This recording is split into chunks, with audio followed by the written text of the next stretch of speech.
Hi எல்லோரும் நல்லா இருப்பீங்கன்னு நம்புகிறேன். அன்றைக்கி வந்து பிரேக்ஃபாஸ்ட்டுக்கு இட்லியும் தக்காளி சட்னி தான் பிளான் பண்ணியிருந்தேன்.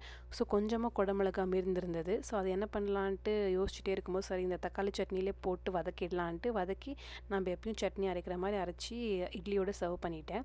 பசங்களும் சாப்பிட்டுட்டு ரொம்ப நல்லா இருக்குன்னு சொன்னாங்க. அதில் குடமிளகா போட்டிருக்குன்னு சொன்னால் கூட அவங்க நம்பவே மாட்டாங்க. அந்த மாதிரி டேஸ்ட் எதுவும் வித்தியாசமே தெரியல.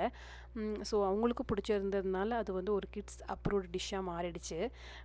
நான் வந்து சின்ன வயசில் இருக்கும்போது நான் கடன்னு வளர்ந்துட்டே இருந்தேன். எல்லோரும் பார்க்குறவங்கெல்லாம் கேட்பாங்க, ஏன் இவ்வளோ ஃபாஸ்ட்டாக வளர்ற அப்படின்ட்டு சொல்லிட்டு இருந்தாங்க.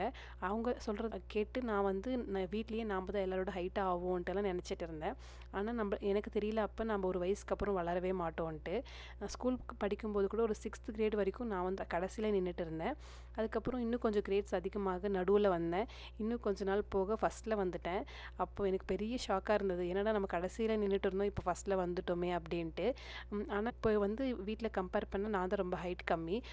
அதுக்காகலாம் நான் ஃபீல் பண்ணதே இல்லை. பாய்.